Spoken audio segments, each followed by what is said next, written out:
En la Biblia se nos habla de muchos acontecimientos, palabras de consuelo, lugares significativos, pero nos enfocaremos en uno, el templo. Fue una de las estructuras más importantes para el pueblo de Dios.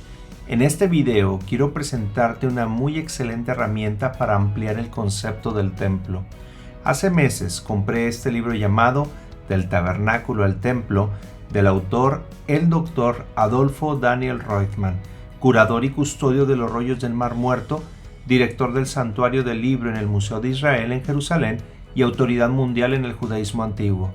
Con licenciatura cum laude en antropología, fue profesor de historia en la Universidad de Buenos Aires y en 1986 se graduó como rabino en el Marshall T. Meyer.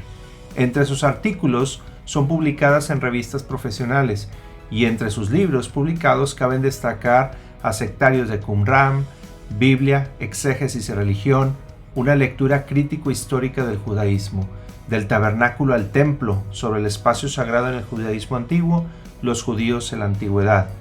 Este libro, Del Tabernáculo al Templo, es un valioso recurso literario y arqueológico respecto a la evolución que tuvo el templo desde la presencia de Dios en el monte Sinaí, pasando por las distintas épocas. Por ejemplo, el tabernáculo en el desierto, su revelación, arquitectura, funciones, características, etc. El primer templo de Jerusalén, donde se nos muestran ciertos mitos e historia acerca de él. El segundo templo de Jerusalén durante la época persa, pero también la época helenística romana.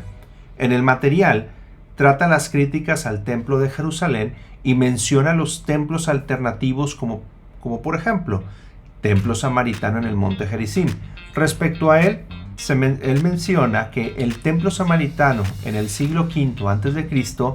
había tensiones sociales, religiosas y políticas surgidas entre los judaítas y los habitantes en torno a Zorobabel, siendo una creciente competencia. Además, el templo hircano en Harak el-Hemir. En el lugar de Harak el-Hemir hay excavaciones de restos de una villa o un palacio en los pies del risco. Es un malecón de barro, residencia fortificada llamada en griego el Tairos. Asimismo, también habla del templo Onías IV en Heliópolis. Se edificó un templo con altar similar al de Jerusalén, pero más pequeño y más pobre, con el motivo de provocar un cisma, creado para tales efectos una alternativa religiosa e ideológica. Hay testimonios literarios, arqueológicos, constructores, fechas, apariencias, motivos de construcción. Podemos encontrar buena información respecto a ello. Además, señala el templo escatológico, sus características como la identidad del constructor, la arquitectura bajo el rollo de la Nueva Jerusalén y el rollo del templo, además de las aportaciones respecto al templo del Qumran.